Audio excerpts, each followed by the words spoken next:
Yüzüm güneşli.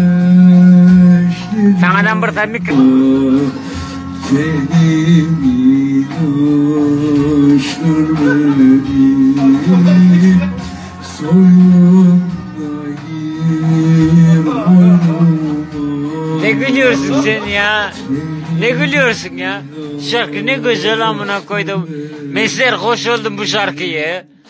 Marokko. Marokka yavrum Marokka. Şatlandıydı.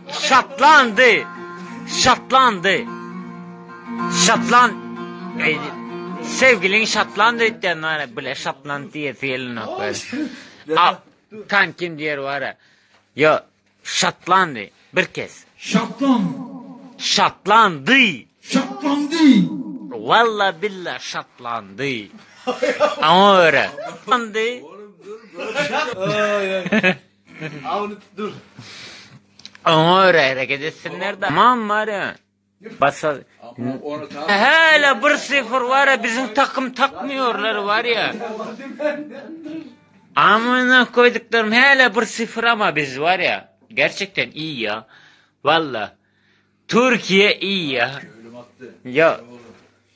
Bizimkiler attı, kim attı ne biliriz var ya, biz serhoş. Köylü mü attı mı? Vallahi billahi bilmiyorum ki ya. Şatlandım ben bilmiyorum ki.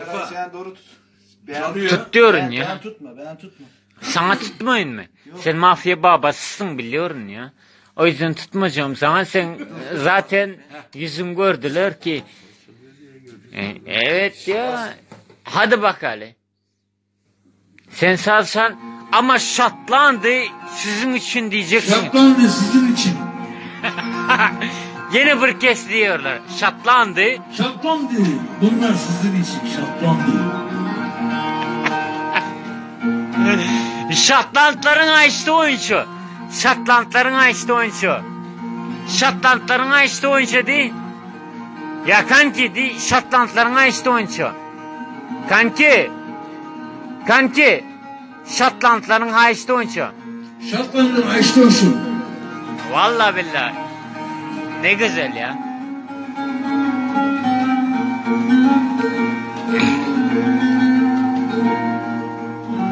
Size ne pival verdim da adettim ecen var ya. Aydarsınız var ya, götünüzü öğrenin.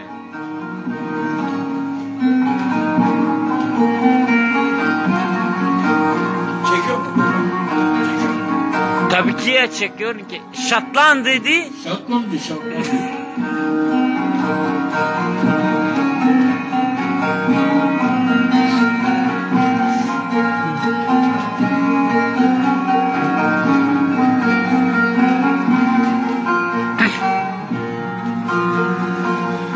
Kirpin kaşında değdi.